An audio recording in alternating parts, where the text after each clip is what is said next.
The man known to history as Mao Zedong, or Chairman Mao, was born on the 26th of December 1893 in the village of Shaoshan in the province of Hunan in southern China. His father was Mao Yichang, who had been raised in a family of poverty-stricken peasants. However, after serving in the Xiang army for a few years in his youth, Yichang had returned to his native region and begun working as a farmer. He soon acquired enough money to become a lender in the district, and this, combined with his agricultural work, allowed him to become one of the more prosperous farmers in the Shaoshan area, eventually coming into possession of about 20 acres of land. Mao's mother was Wen Qimei, a devout Buddhist who had a troubled upbringing. Her father was a poor shoemaker who drank heavily, and her mother had been his concubine. Mao's childhood was less than ideal. His father was a strict disciplinarian whose method of parenting primarily involved beating Mao and his 3 siblings if they did not do as they were told. Their mother tried to temper his outbursts, but with little effect. Young Mao developed an interest in his mother's Buddhism when he was younger, though he soon became disenchanted with religion, and when he was just 8 years old, he was sent to the local primary school in Shaoshan. Just as the 20th century was dawning, his education there was a mixture of traditional Chinese learning centered on Confucianism combined with the centuries-old values of the Far East, along with a sprinkling of influences from the encroaching Western world which could not be avoided in China by the 1900s. Additionally, the young Mao developed an interest early on in history and politics. When he was 13 years old, his father arranged for him to be married to Liu Yixiu, the 17-year-old daughter of another prosperous local farmer. But Mao demonstrated his rebellious streak at a young age and refused to honor the arranged marriage, causing something of a controversy in the Shaoshan area. And as a result of this disagreement, the teenage Mao temporarily left his father's farm, although he returned before very long. Mao was growing up at a time when China was experiencing momentous change. Like Korea and Japan to the east, China had first come into contact with European traders and religious missionaries in the 16th and early 17th centuries. And like them, the Chinese had quickly become wary of the newcomers and had restricted their contacts with them to 1 or 2 ports in the southeast of the country, where a tiny amount of trade was conducted. It continued like this for nearly 2 centuries, with China remaining largely closed to a world which was modernizing without it. It remained highly conservative in its religious, social and political values, changing little and continuing to be ruled by an emperor and a closed government of imperial rituals and administrators as it had been for centuries. But by the mid-19th century, China again, like Japan and Korea, could no longer prevent the Europeans, with their modern warships, guns and industrial power, from interfering in their countries. With the Opium Wars of 1839 to 1842 and 1856 to 1860, Britain forced China to end its self-imposed isolation, following which China experienced a flood of European contact, and with it came not just British opium, but ideas about different types of government, new economic developments, and all manner of technological innovation.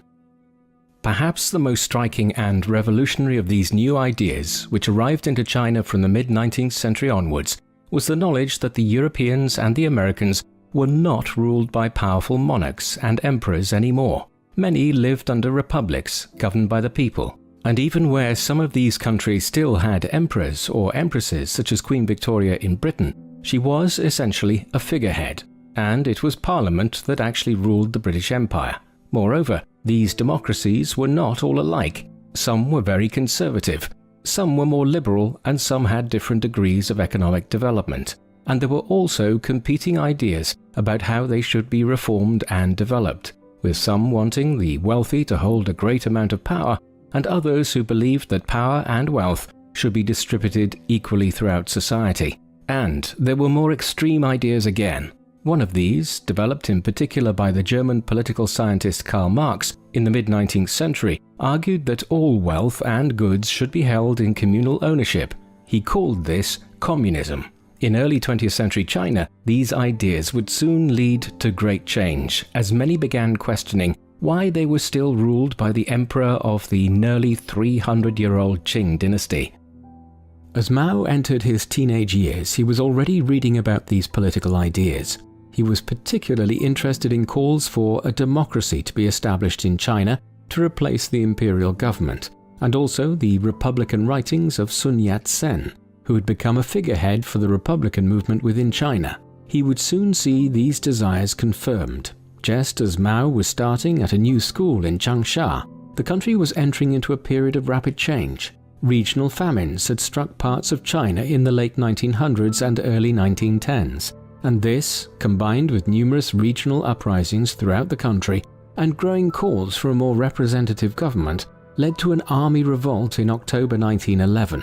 At first, the imperial government of Emperor Puyi, who was just a 6-year-old child, tried to address the grievances of the dissenters, but it soon became apparent that a more drastic shift would be necessary. After weeks of negotiations, it was determined in February 1912 that the emperor would abdicate and a new Republic of China would be established, with the imperial officer Yuan Shikai serving as its first president of a national government. Thus, an empire which had been in existence for centuries had ended. It was, however, very unclear in the mid-1910s exactly in what direction China's politics would now head. These were striking developments, and ones which Mao had not been entirely removed from. When the conflict erupted late in 1911, he had enlisted in the rebel army as an 18-year-old recruit. Now, in the spring of 1912, he simply returned to school, and it was around this time that he first started reading about the idea of socialism and communism as more radical forms of government. Yet he remained unconvinced that this was the best approach for China at that time. Meanwhile, his education continued. He determined at some point around 1913 that he would become a teacher, and so he enrolled in the First Normal School of Hunan, widely regarded at the time as the best in the province. Here he became a popular and accomplished student, reading widely, being elected secretary of the student society, and eventually finishing as one of the highest-ranked students in the school. More pivotally, in terms of his later activities, Mao was increasingly exposed to the socialist ideas he had first encountered a few years earlier, and over time he began to find that he agreed more with what he read, particularly so as the environment of the First Normal School was one of radical political thought, especially during China's first forays into representative government. In 1917, Mao moved to Peking, now Beijing, where one of his main influences at this time, Yang Changji, had taken a job at the Peking University. Here, Mao also took a job as a library assistant, but he was increasingly moving in circles of individuals who favored socialism and communism or Marxism as a solution to China's political woes. Even with the establishment of the Republic in 1912, the country had continued to experience turbulence as conservative and liberal forces fought amongst each other, and regional warlords and power groups exercised quasi-regional independence throughout the country. Marxism appealed to many at this time because the Bolsheviks, a branch of Russian communism, had secured control of the Russian government in the autumn of 1917, just months after the fall of the autocratic Tsarist government there. Perhaps, many thought, communism was also suitable for China, which had just done away with its own fossilized autocratic imperial government. Mao was increasingly leaning towards that viewpoint himself in 1918 and 1919, an outlook which was compounded when he experienced the bourgeois hostility of the Beijing upper and middle class towards a country boy like himself. It was in Beijing that Mao's awakening as a political radical fully occurred. China was drifting ever further into political anarchy in the late 1910s as a buoyant nationalist movement led by Sun Yat-sen sought to rejuvenate the republic in its infancy, which the nationalists perceived as being governed by a weak, conservative regime with too many links to the old imperial past. In parts of the country, the government could exercise its authority, but in others it was little more than a government in name only. This instability was augmented when the Chinese government failed to secure the former German concession of Shandong at the Versailles peace negotiations in Paris Following the end of the First World War, the nationalists considered it an affront to national pride when this piece of mainland China was instead granted to Japan, a nation which had been exercising its strength across East Asia since the late 19th century, when it had modernized in a far more successful manner than China. And the Shandong controversy was a direct cause of a major student protest which occurred in Beijing on the 4th of May 1919. This was driven by a younger generation of political activists like Mao, who were tired of China's seeming impotence on the world stage and disordered internal politics. The movement would continue afterwards and lead indirectly to the Chinese Civil War many years later. The May 4th movement, the awakening of China's younger generations to radical politics, is generally seen as the origins of the Communist Party of China. The events of 1919 led many young Chinese people who were interested in politics to increasingly turn their backs on the Western liberals of Britain, France, and America who had betrayed them on Shandong, and increasingly to turn towards the Marxism and Leninism that was gradually winning the Russian Civil War and cementing its control over Russia. As we have seen, Mao was already interested in communism by 1919, but it was only in the months following the May 4th protests that he began to fully commit himself to it. And that summer, he organized several student organizations into an umbrella body to protest against the Japanese presence in Shandong. This is the first clear sign of his abilities as an organizer, and his writings around this time and into 1920 began to speak of the Army of the Red Flag and to the victories won by the communists in Russia.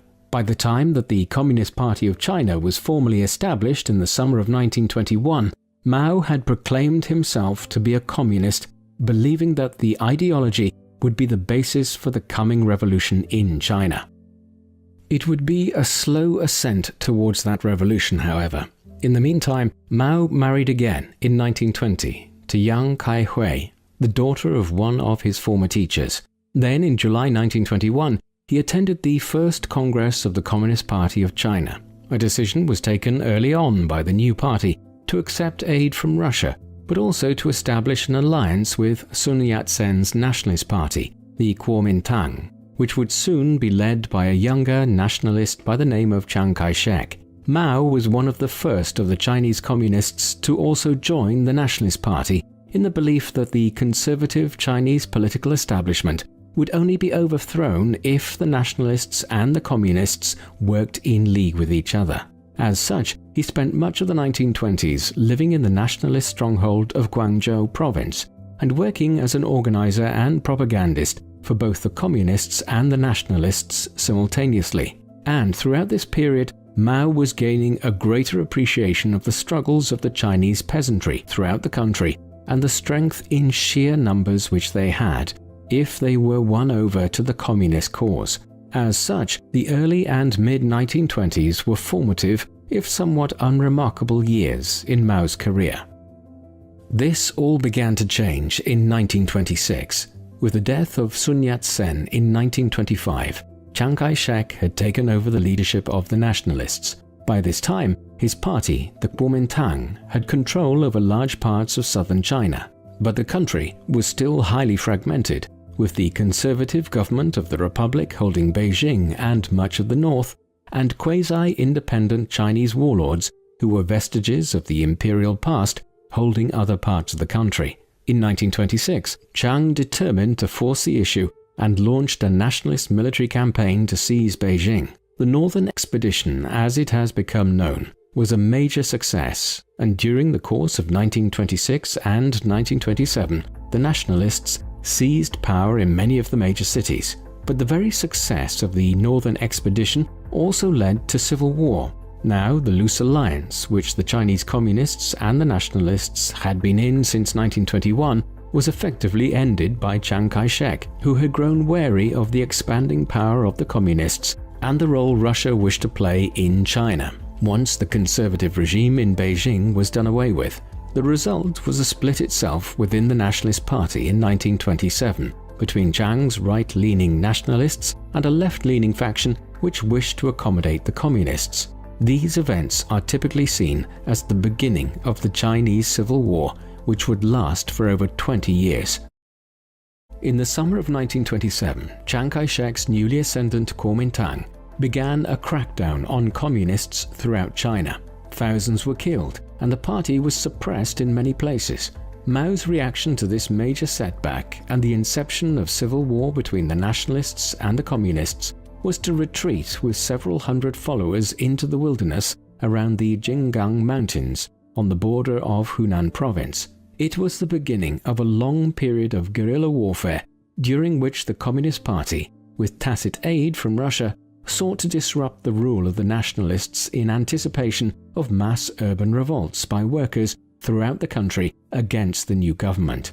These were often tough years for Mao. His wife and sister were beheaded by the nationalists in 1930, though in his new life as a guerrilla fighter in rural China, he had formed a relationship with He Zizhen, whom he married soon after Yang Kai-hui was killed. It was also around this time that he determined on a new course. Instead of waiting for a revolt of the Chinese urban proletariat, he would attempt the same strategy as had brought the Chinese nationalists to power, building up a territory which he would control and expand outwards.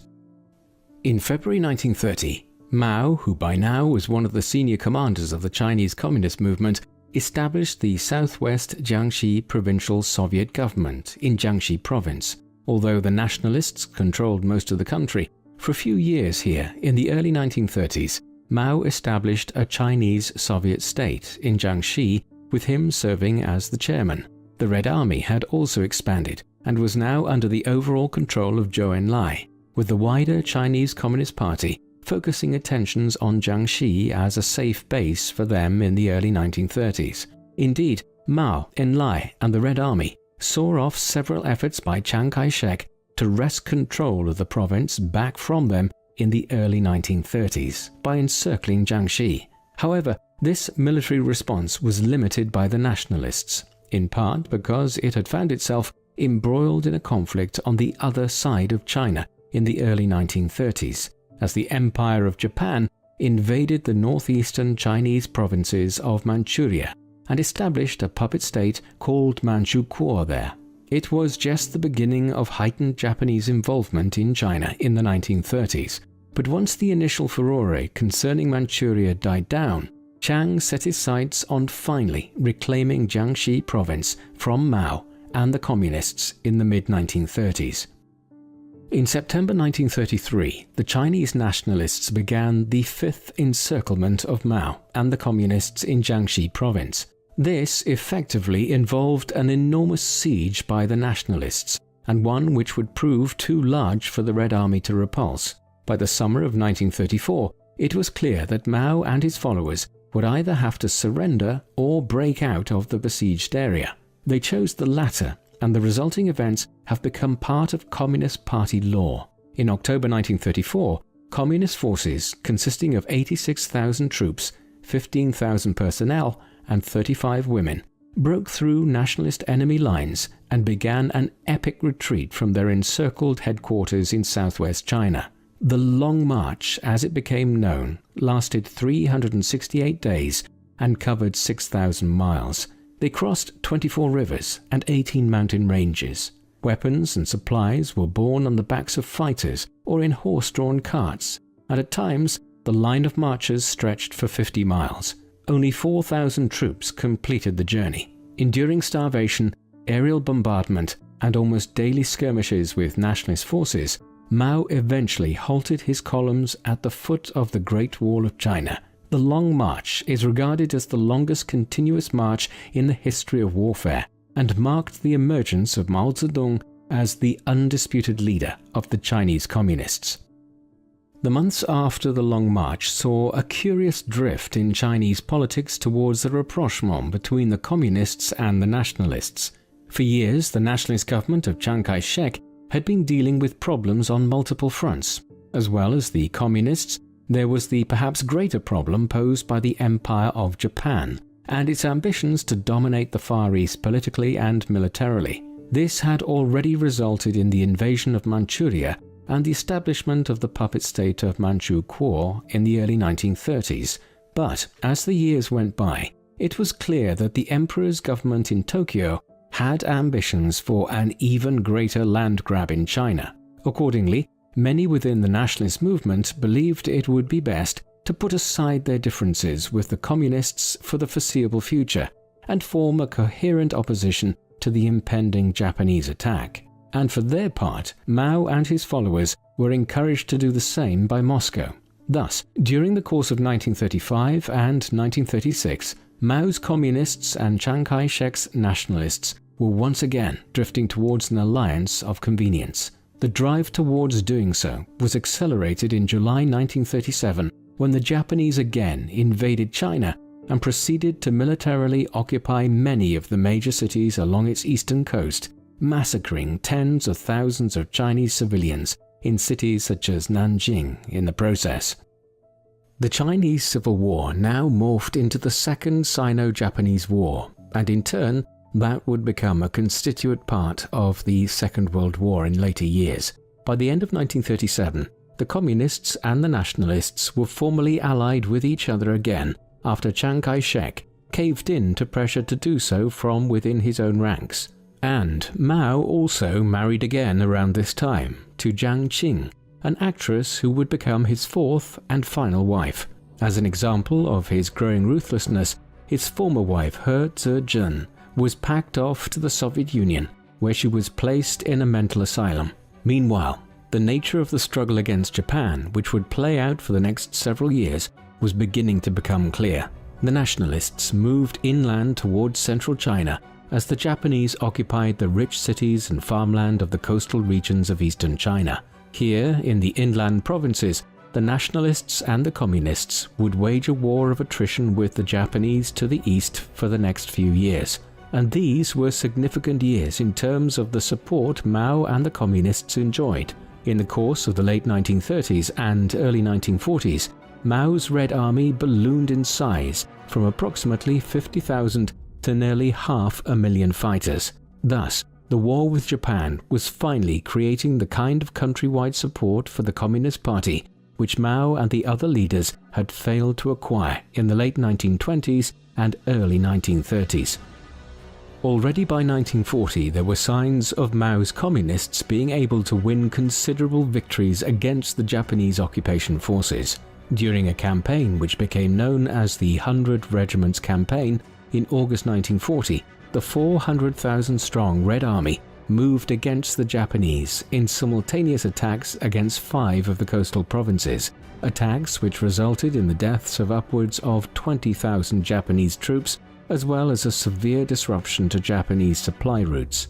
Late 1941 and early 1942 brought setbacks, although the Japanese made a series of sweeping conquests across the Western Pacific, notably seizing Singapore and Burma from the British and the Philippines from the United States, following the declaration of war on the US in December, with the surprise attack on the American Pacific Fleet at Pearl Harbor in Hawaii. While these conquests initially put the Japanese in the ascendancy in Eastern Asia, the entry of Japan into the wider Second World War also ensured that the nationalists and the communists now had allies in the shape of the British and Americans. With increased military, financial and logistical support being received, they were able to ensure that the Japanese occupation of eastern China was never comfortable during the Second World War.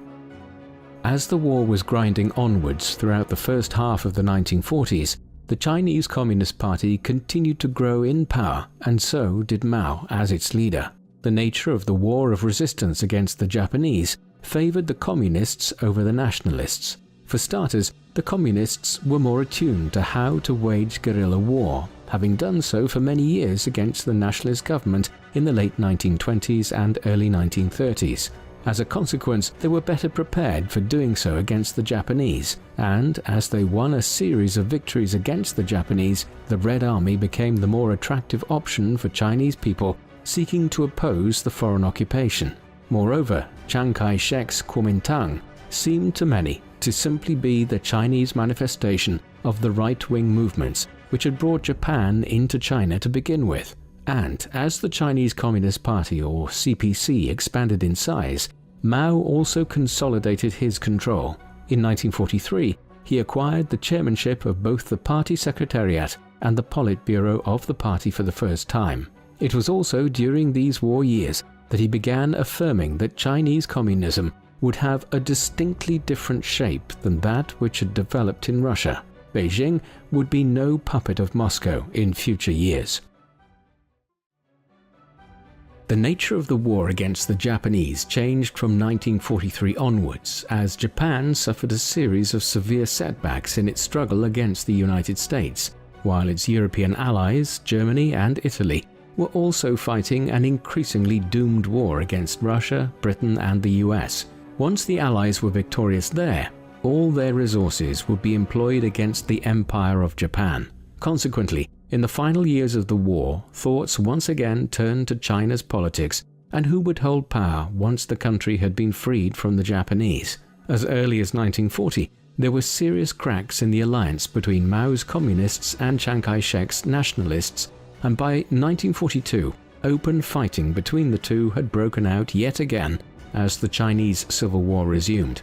It would fully erupt again following the end of the Pacific War. On the 6th and 9th of August 1945, the United States dropped 2 atomic bombs on the cities of Hiroshima and Nagasaki in Japan. Simultaneously, the Soviet Union invaded Manchuria, which Japan had occupied all the way back in 1931. As a result, within weeks, the Empire of Japan had formally surrendered to the Allies. The Second World War was over, and the Chinese Civil War once more commenced between the nationalists and Mao's communists.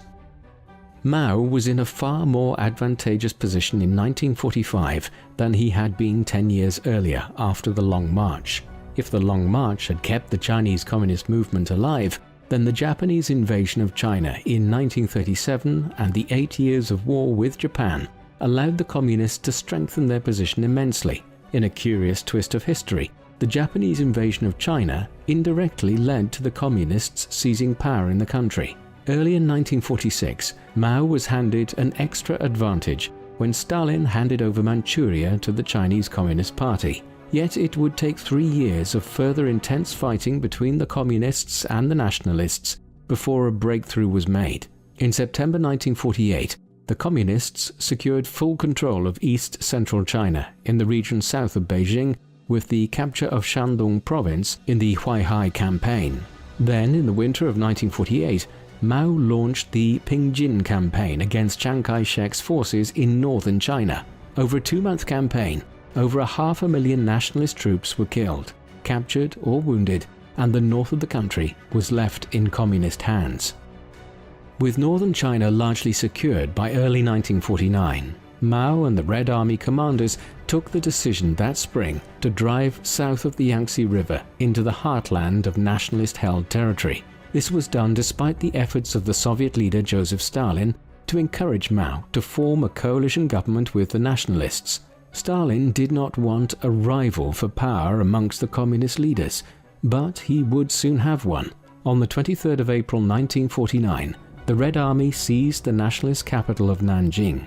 A series of further striking gains saw Chiang Kai-shek retreat south with his remaining supporters to Guangzhou by the autumn of 1949. Just weeks later, he and the remaining nationalists decided to make a strategic retreat from the Chinese mainland to the island of Formosa, more commonly known today as Taiwan. Here, the nationalists formed a government which they proclaimed as the continuation of the Republic of China, which had been established back in 1911. Meanwhile, back on the mainland, Mao had proclaimed the founding of the People's Republic of China on the 1st of October 1949. The Chinese Civil War between the Communists and the Nationalists was at an end, after more than 20 years of conflict. Mao now entered office as the first chairman of the Central People's Government. The first measure to be taken was to tidy up the loose ends of the war. In the spring of 1950, the Red Army launched a campaign against the island of Hainan off the southeast coast of China. Within weeks, the 100,000-strong nationalist forces there were forced to surrender. The international community now expected that Mao would proceed with an invasion of Taiwan, and indeed, even the American government, a longtime supporter of Chiang Kai-shek and the Kuomintang, had decided not to recognize his new regime in Taiwan in the belief that it would soon be defeated by Mao and the Communists.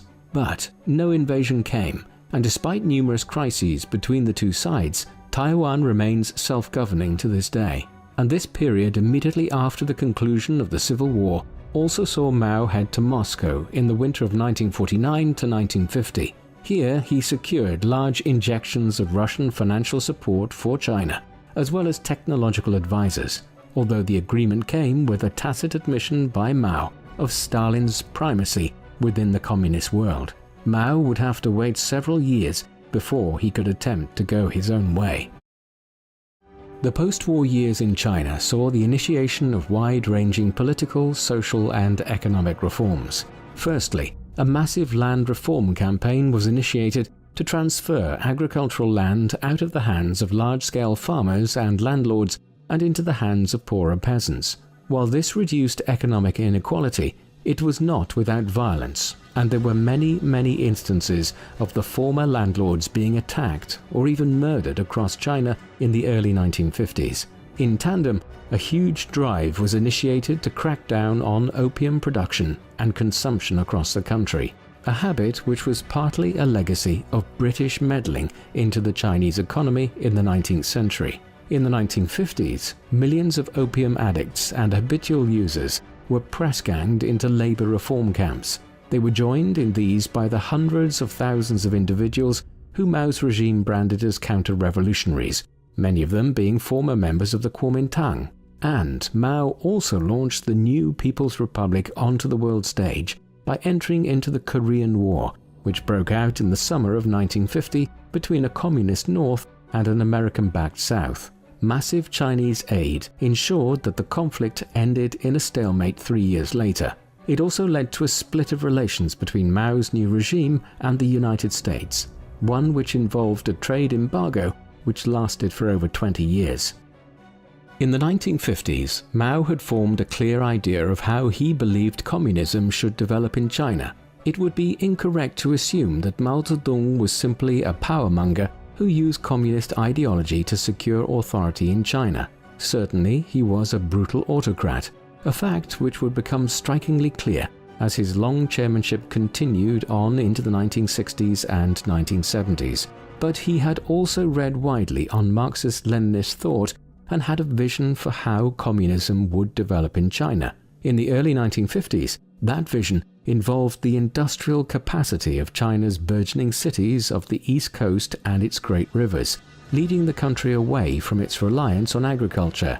As Mao described it, the communists had come to power by the Red Army encircling the cities occupied by the nationalists and the Japanese, and then absorbing the cities when they were strong enough. Now, the direct opposite was needed. China's cities would need to expand outward and bring the country closer to achieving communism as Marx had intended it. To that end, in 1953, the first five-year plan was initiated in China in imitation of the five-year plans which the Soviet Union had begun employing in Russia in the 1920s. The first five-year plan of 1953 to 1957 was geared primarily towards reducing the reliance of the Chinese economy on agricultural output and moving towards becoming a global power through the creation of an industrial economy. With Soviet financial support and expertise provided through Russian advisors, new factories were built across the country during the plan. Farms were collectivized across China and placed under state management, and billions of yuan were spent in total on completing 595 large and medium-sized infrastructural and economic projects, including railways, major roads, and new dams, often linking parts of China with each other in ways which had never been possible before. As a result, Chinese industrial productivity increased by 128%, and steel production alone jumped from 1.35 million tons in 1953 to over 5 million in 1957. Coal extraction doubled during the 5 years, while in agriculture, yields of grain and cotton rose by over 30% during the same time period. Overall, the first five-year plan under Mao was a tremendous success in pure economic terms, but in its success were sown the seeds of destruction, for a hubris now entered into Mao and his colleagues' thinking, a hubris which would be injected with catastrophic consequences into the second five-year plan, or as it is more commonly known, the Great Leap Forward. On the 22nd of May 1957, the Soviet leader Nikita Khrushchev, who had succeeded Stalin on his death in 1953, delivered a speech at a regional meeting of Soviet representatives, in the course of which he proclaimed that it was his goal that the Soviet Union should catch up and overtake America in economic output by 1980. A few months later, in November 1957, at a gathering in Moscow of international communist leaders to celebrate the 40th anniversary of the October Revolution, which had brought the Soviets to power in 1917, he repeated his claim. Only now he was even more ambitious. The Soviets would now eclipse the Americans within 15 years. Mao, who wished for China to rival the Soviet Union, and whose relationship with Khrushchev was more antagonistic than it had been with Stalin, began pondering this goal in the aftermath of the Soviet leader's speech. Not to be outdone, he quickly determined to make similar claims, and made it known that it was China's goal to catch up with Britain's economy within 15 years and exceed their production of steel and other core industrial outputs. With this goal in mind, in 1958, the Chinese Communist Party initiated the Second Five-Year Plan, or what was soon referred to as the Great Leap Forward, for the country's economy. It would result in the most catastrophic famine the world has ever seen. Mao believed that the key indicators of how China's economy was progressing would be seen in grain and steel production. If these could be increased rapidly, it would show the Soviets in Moscow and the world in general that China was asserting itself on the world stage. Accordingly, all of the instruments of the state were deployed in 1958 to begin increasing the rate of grain and steel production by establishing new smelting factories and turning ever greater amounts of agricultural land over to grain production. Massive amounts of farmland were collectivized into giant state farms towards this end, and millions of workers were redeployed to different parts of the economy than they were trained for. Huge amounts of state funding were also given out to aid in the effort, and party officials were sent out into the countryside and the towns, charged with maximizing production. However, many of these initiatives were potentially hazardous to begin with, as the state was employing experimental farming methods in some instances, and in others was turning over land to grain production which was more suited to other crops. In other instances, workers were being sent into steel factories with little or no training in what they were doing. It was an inauspicious beginning in 1958, but one which would get much worse over time. Despite these structural issues, there were some initial signs of progress.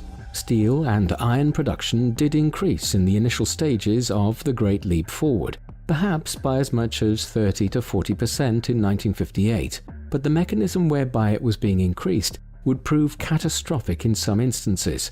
In their eagerness to show good results, local party cadres throughout the country were often resorting to unimaginably short-sighted and brutal tactics. The more cruel methods involved overworking their laborers in the factories to try to have larger amounts of steel produced. But within a few months, party officials throughout the country were also setting up what became known as backyard furnaces, the use of which Mao had actually encouraged. These were essentially makeshift steel furnaces which were often set up in the yards of people's homes.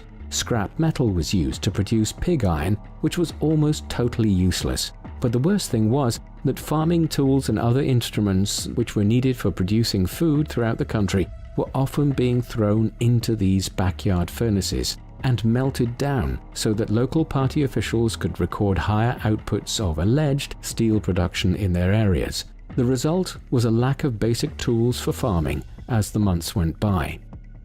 The effect of all this between 1958 and 1961 was catastrophic, with millions of farmers being press-ganged into working in factories in the cities and towns. There was not enough people available to produce food throughout China in a country which was often on a subsistence food level anyway. Added to this was the practice of party officials destroying basic farming equipment to inflate the amount of steel they were producing in their areas.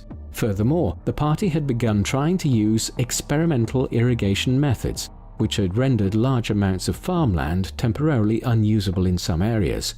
Given all this, it is unsurprising that even by the autumn of 1958, just months after the Great Leap Forward had started, there were major food shortages in some parts of the country, and this was further compounded by the fact that the government continued to export grain and other agricultural products in order to increase its revenue and also keep up the appearance that productivity was increasing. By late 1958, people in certain parts of the country were beginning to start foraging for wild foods in the countryside, and others were starving to death. This was just the beginning though, and by 1959, grain production had fallen by roughly 15 to 20% in total across the country. There is considerable debate as to how much Mao knew about what was unfolding across China as a result of the Great Leap Forward. It is quite possible that in late 1958 and early 1959, he was unaware of the famine conditions, but evidence has been uncovered which suggests he knew by at least the late spring of 1959, and yet did not do enough to change course. By 1960, when he delegated control of certain parts of the Great Leap Forward program to others, the Central Party members were actively trying to prevent the worst, but by then it was too late. The forces which were unleashed in 1958 and 1959 reverberated into 1960 and 1961, and famine struck China over each of these years with varying degrees of severity. There have been many different estimates of the number of people who died in recent years, as the opening of certain archives in China has allowed for more accurate assessments, but scholars are generally agreed that at least 25 million people died in a country, the population of which was approximately 660 million in 1958.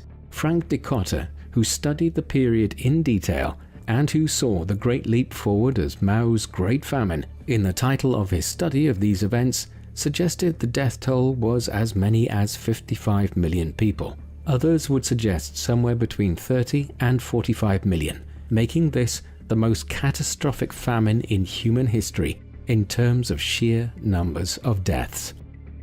The second five-year plan, advertised as the Great Leap Forward, came to an end in 1962. Curiously, it was relatively underreported internationally, as much of the information concerning it was transmitted through the Republic of China's government in Taiwan or the British enclave of Hong Kong, and many foreign services believed they were exaggerating the extent of the suffering caused for political purposes. Internally, however, it had badly compromised Mao's leadership. On the 27th of April 1959, Mao's term as chairman of the People's Republic of China came to an end, although he retained his position as chairman of the Communist Party and of military affairs. He was succeeded by Liu Shaoqi, and by January 1962, the Great Leap Forward was being wound down. At this time, Liu made a speech at what was to become known as the 7,000 Cadres Conference, in which he denounced the Great Leap Forward. It was a very thinly veiled public rebuke of Mao, the likes of which would have been unimaginable 5 years earlier. Nevertheless, while Mao had lost some of his authority for now, he was still very much in charge. He would, however, have to govern in a more collective fashion, with figures such as Shaoqi and Deng Xiaoping, who had done much to recover the economic situation in the wake of the disastrous policies of the late 1950s. The 1960s also saw China increasingly isolated on the world stage. Tensions had been brewing between Mao and the Soviet Premier Nikita Khrushchev ever since the latter succeeded Stalin in the mid-1950s. Mao was particularly perturbed by Khrushchev's denunciation of Stalin's brutal authoritarianism and more moderate stance towards the Western powers. He also found himself increasingly at loggerheads with Moscow about the two regimes' interpretation of orthodox Marxism. Relations were bad by the late 1950s, but they became particularly acute in the early 1960s, especially once the Cuban Missile Crisis inspired Khrushchev to begin working more closely with the US government of John F. Kennedy to defuse the Cold War in ways which Mao opposed. A sign of the split was seen in 1961, when Mao denounced the Soviet regime as revisionist traitors. For his part, Khrushchev was increasingly wary of Mao's attitude towards the possibility of a nuclear war with the West. Mao once worryingly suggested that if 300 million Chinese people died in a nuclear war, the other half would still be alive to secure victory. And so, the Russian leader must have been concerned in 1964 when the Chinese successfully tested their first nuclear bomb. But by then, the Sino-Soviet split was complete. While much is known about the political life of the man who oversaw this split with Russia and the catastrophes of the Great Leap Forward, the more private Mao remains something of an enigma. His fourth marriage, that to Jiang Qing in 1938, lasted for the remainder of his life, though Mao engaged in a string of extramarital affairs, including most controversially in his later life with a private secretary, Zhang Yufeng, who was in her early 20s when she first entered Mao's employ. He had at least 10 children, several of whom had been born in the 1920s and with whom he had very little relationship, as he had had to leave them with others during the long Civil War years. He spent much of his private time writing and was a prolific composer of political writings and poems, while his reading habits tended to favor traditional Chinese literature. By temperament, he would become aggressive when challenged, but his demeanor was certainly not genuinely unhinged like Stalin had been in Russia during the 1930s and 1940s. For Mao, state violence was engaged in for political rather than personal purposes, but a great deal about his other personal motivations and inclinations are shrouded behind a public image which was closely managed during his lifetime. The Sino-Soviet split and the catastrophic consequences of the Great Leap Forward were the background against which Mao initiated what has today become known as simply the Cultural Revolution, but the full name of which was the Great Proletarian Cultural Revolution. Launched in 1966, the Cultural Revolution was designed to be a political and social movement which aimed to purify Chinese society and Chinese communism by removing any of the vestiges of Chinese traditionalism which remained and the capitalist and bourgeois elements within it. Mao claimed that a bourgeois bureaucracy had developed within the Chinese Communist Party that was leading China in the wrong direction, and this, along with communist revisionists such as those who were now in power in Russia, needed to be stopped, and a renewed dedication to the communist cause developed. In particular, Mao called on the younger generations of China, those which had been born after the Second World War and who had never known life in China before communist rule, to bombard the headquarters to purify Chinese society of these bourgeois capitalist elements and to reinvigorate the communist movement. There has been a widespread debate as to what Mao's motivations for launching the Cultural Revolution were. Some historians have argued that he genuinely believed that the Chinese Communist Party and the huge administration which operated under it throughout China had been compromised by nearly 20 years in power, and that a cultural reawakening was necessary to stop the bureaucratic degeneration of the country. However, while this might have been a motivating factor for Mao, there is no doubt that the Cultural Revolution was primarily conceived as a way for the chairman to resuscitate his control over the Communist Party and the country as a whole. By its very nature, the movement allowed Mao to use the party's apparatus and wider organs of the state to purge the government of his opponents and competing factions. These had multiplied in number in the early 1960s as the catastrophic impact of the Great Leap Forward was felt across the country. Now, Mao would eliminate those who had dared to cross him in the most brutal purges seen within the Chinese Communist Party. The result would be years of unrest, which turned ordinary Chinese people against each other and created an environment of fear and suspicion. The Cultural Revolution was initiated in May 1966, with Mao urging the people and students in particular to act to purify the party ranks. Within weeks, gangs of students were attacking their teachers, intellectuals, government officials, and even people who were deemed to be wearing bourgeois clothing. These attacks could range from being mild to moderately violent, such as when teachers were attacked by gangs of students and had their heads shaved, to truly bloody acts such as when government officials were actually murdered or driven to commit suicide. As the frenzy built up in the summer of 1966, official party newspapers stoked the flames by calling on the masses to clear away the evil habits of the old society and attack the monsters and demons. By now, students in classrooms and on college campuses across China were organizing themselves into bands of so-called Red Guards, committed to preserving the Communist Revolution and rooting out what were termed the Four Olds: old ideas, old customs, old habits, and old culture. By the early autumn, gangs of teenagers wearing red armbands roamed the streets of cities such as Beijing and Shanghai, and the unrest was so visceral that August became known as Red August. Soon, the initial student-led violence spread to other groups, and factory workers and laborers on collectivized farms began joining what was termed the Red Terror. Meanwhile, Mao was directing these groups, as best they could be directed, against his enemies within the government and the wider party apparatus. But as a means of purging the party of his opponents, this was a very unstable method. By 1967, radical elements were threatening to move beyond Mao's ability to control them. But the Cultural Revolution nevertheless continued. In 1968, Mao initiated the Down to the Countryside, whereby the children of supposed middle-class bourgeois urban families were forced into what were effectively re-education camps in the countryside.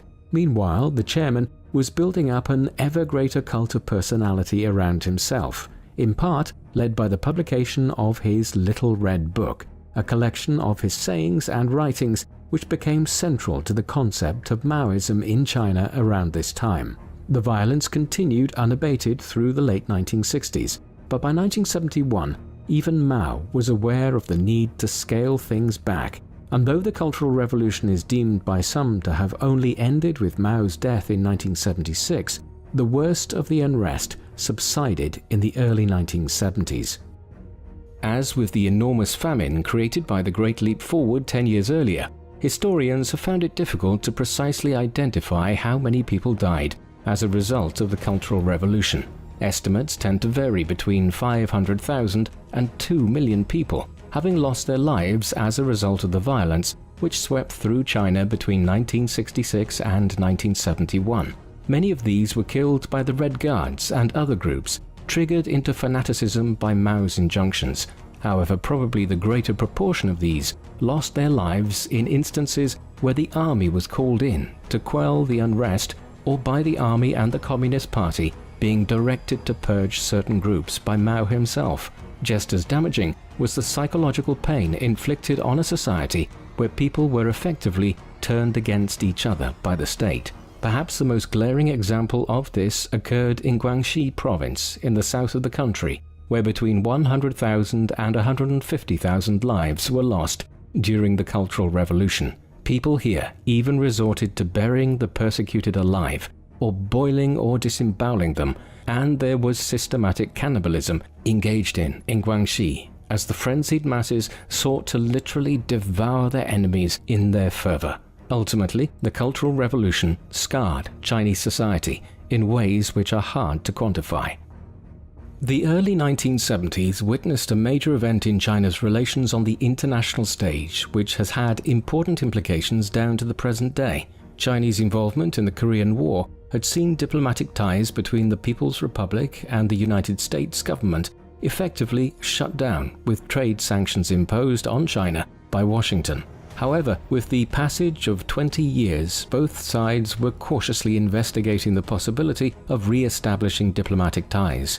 During the course of the 1968 US presidential election, the Republican candidate Richard Nixon had proposed making overtures to China to that effect, and after he entered office, negotiations commenced.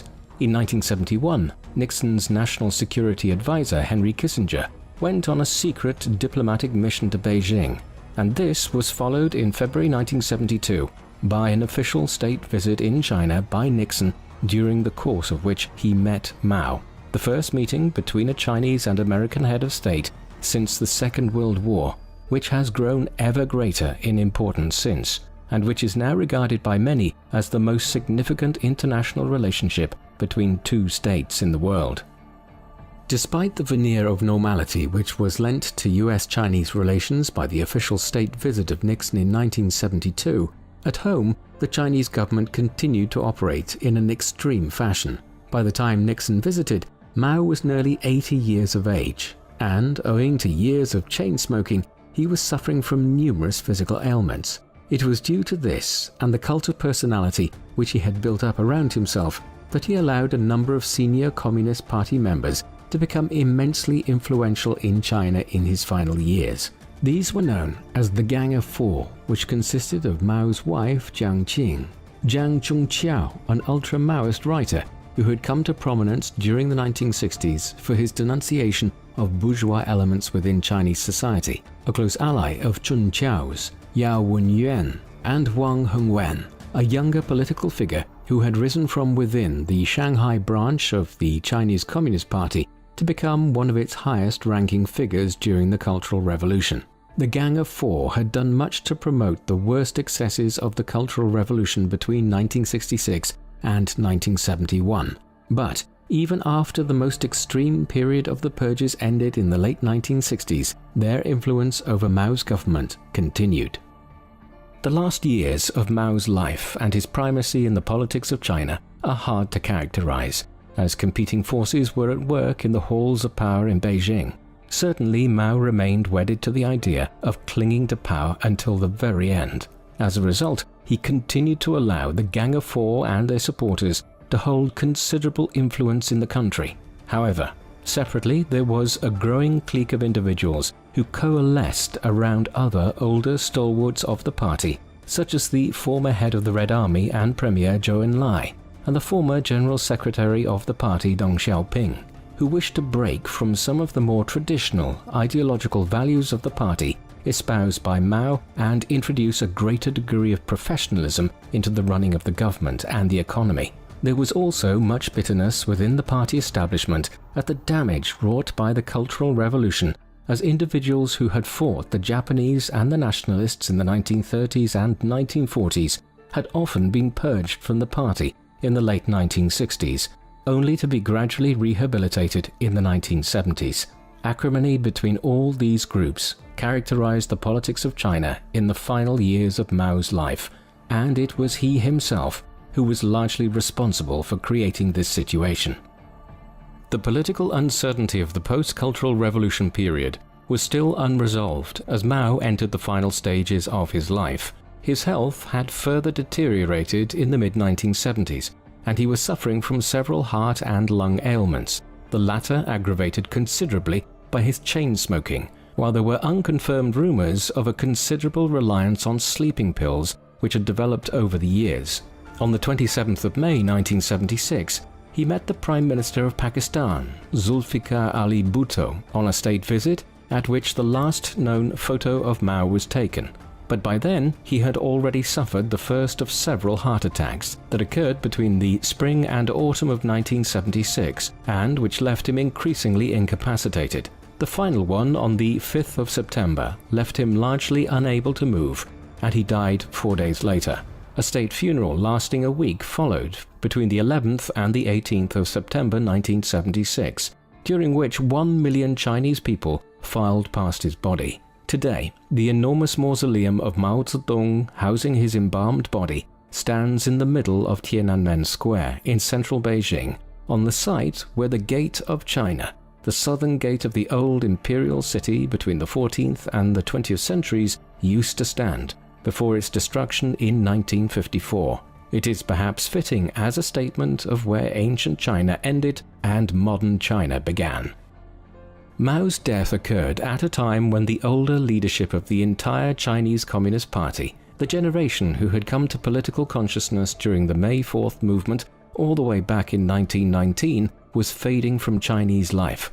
The old leader of the Red Army, and a possible successor to Mao, Zhou Enlai, had predeceased Mao by just a few months.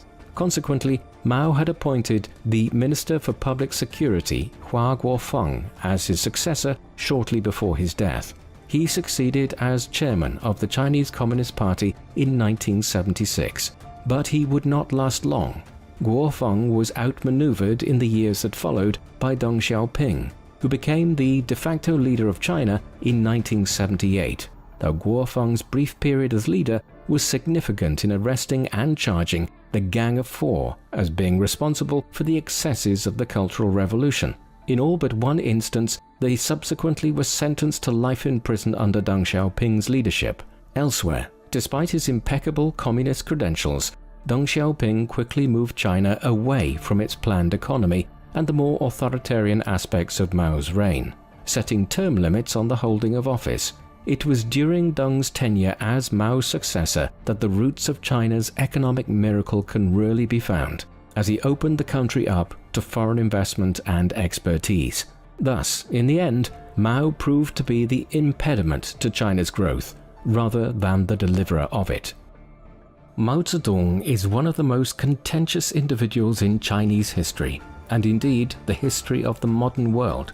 To some, he was a brutal tyrant and a mass murderer, under whose rule between 1949 and 1946, over 50 million people and perhaps as many as 80 million died prematurely, whether as a result of the catastrophic failures of the Great Leap Forward, the waves of violence unleashed during the Cultural Revolution, or government-orchestrated disasters such as the Banqiao Dam failure of 1975, which by some estimates resulted in the deaths of over 200,000 people. However, to many others, he is one of the great heroes of modern-day China, the man who ensured that the cause of Chinese communism survived during the Long March of the 1930s, the commander who led Chinese resistance to the Japanese occupation during the Second World War, and the individual who thereafter led the Red Army to victory over the nationalists. Many who focus on his achievements will also point towards the fact that life expectancy rates and living standards in China increased dramatically between the 1940s and the 1970s, and argue that Mao laid the basis for China's economic miracle, which began in the late 20th century. It is indeed striking that one individual can provoke such widely diverging opinions. There is no doubting Mao's critical role in ensuring the ascent to power of the Communist Party in China. Without Mao, the movement might not have survived the 1930s, and his leadership was also critical in the post-war period. But once he secured power, this individual, who was clearly possessed of a considerable intellect and ability, became obsessed with retaining and expanding his control of China at the expense of lives and social stability. It was his desire to not play second fiddle to Khrushchev and the Russians which drove China into the disastrous Great Leap Forward, and his unwillingness to accept how badly things had gone wrong, which saw the famine which the second five-year plan created drag on for years and kill somewhere between 30 and 50 million Chinese people. It was Mao's pathological desire to reinforce his position as head of the Chinese state in the mid-1960s which led to the violence and instability of the Cultural Revolution. The Mao of the 1950s and 1960s was a different one to the individual who first joined the party in 1921 and initiated the Long March in 1934. Those who knew him over the course of his life often confirmed that he changed considerably over the years. What do you think of Mao Zedong? Do you think he was actually committed to the idea of communism? Please let us know in the comment section, and in the meantime, thank you very much for watching.